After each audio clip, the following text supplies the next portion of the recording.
Yeah, it's pretty.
Like a raven.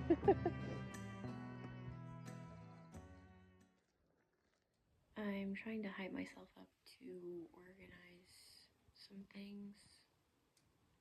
I have too many things. Too little shelving and storage and too many things. So I'm going to organize my books and plan to get rid of a few. I don't really have that many books, I guess, but you know, when you have no space and no shelving, and yeah, it doesn't really matter how many books I have because it's too many books at this point. I'm also going to organize my desk, which is a mess and dusty, so I'm going to dust and clean everything. And I just want to sit in the sunshine, and I may do that as well. I need a fun little drink or something, like a tea, probably, to get me going.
This spring, I've been letting go of a lot. I've been in an intense mood to get rid of the old things that I've been hanging on to for someday, like old clothes that don't fit my body anymore and I keep holding on to because I might lose weight, or old knickknacks and papers and craft supplies that I've never used and maybe don't like, and it's all going, along with the dust and stale winter air. I'm moving forward.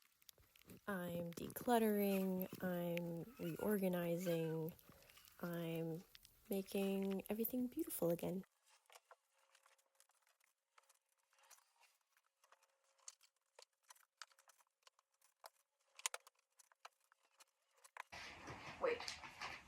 Not giving these bad boys out for free. Okay. Hello and welcome to the Big Blue Couch.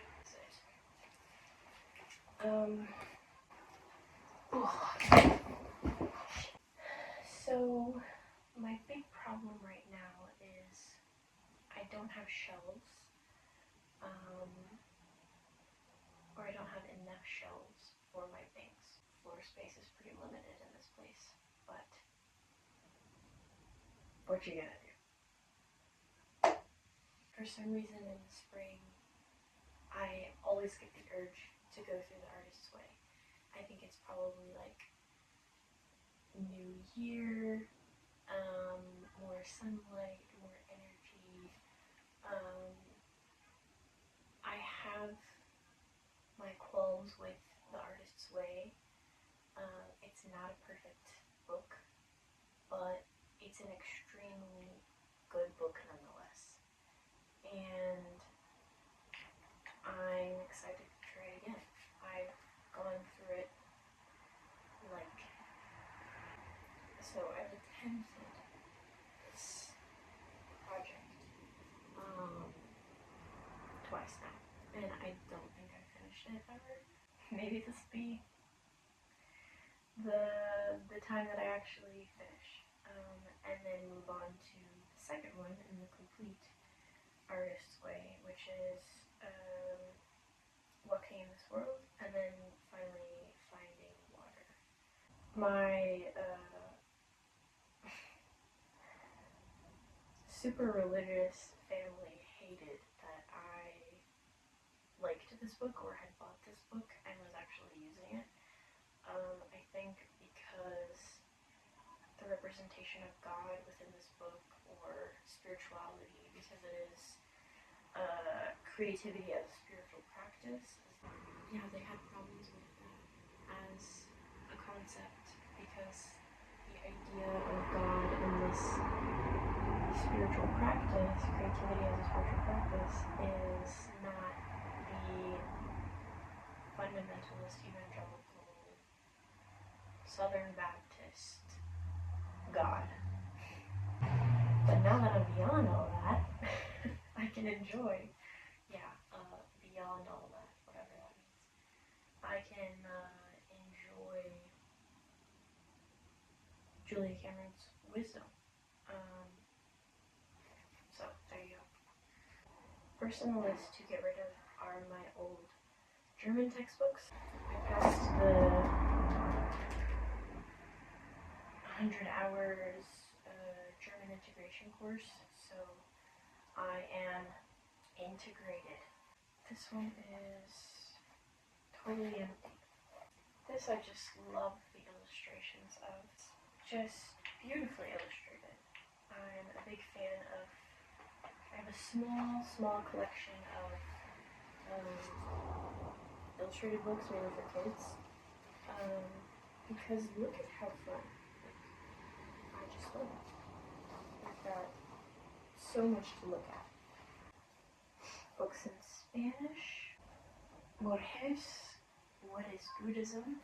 I've got my Lumens. I picked these books up in Maastricht, Netherlands.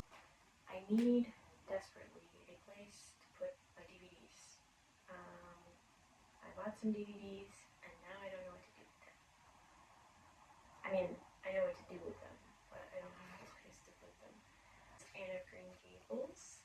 I don't know if I'll ever read this. Faust, Part 1.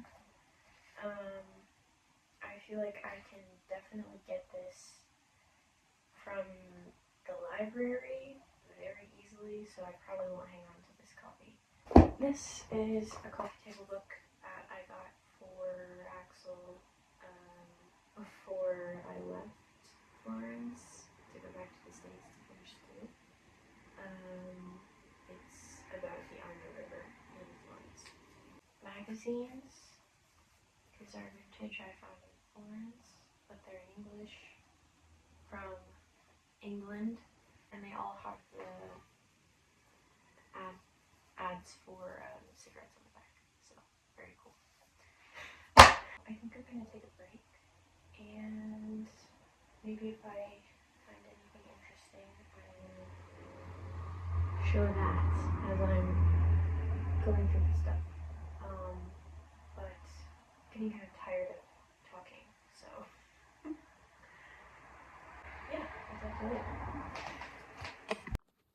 So spring cleaning is in full force, and I want to be extra mindful of what I consume and how I dispose of the things that I'm no longer using.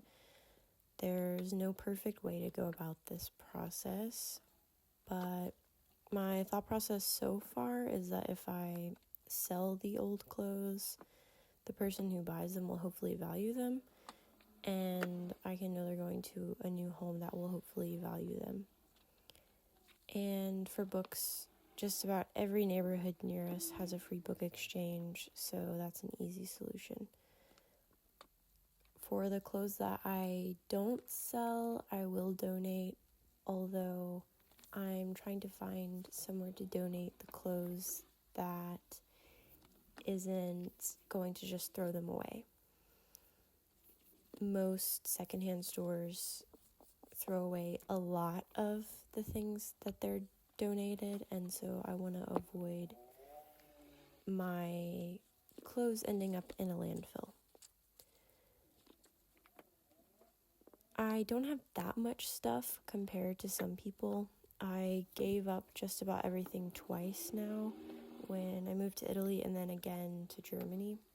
But I want to continue to be mindful of where my money goes, how my space is being filled up, because those things will hopefully be with me for a very long time. So although I do really appreciate things and having beautiful things, I don't want to just have things to have things. I do question myself a lot on my spending and consumption habits. I like pretty stuff, but I don't want to buy stuff just to buy stuff. And I don't like buying new if I can avoid it. New stuff just isn't the same as like discovering something cool secondhand.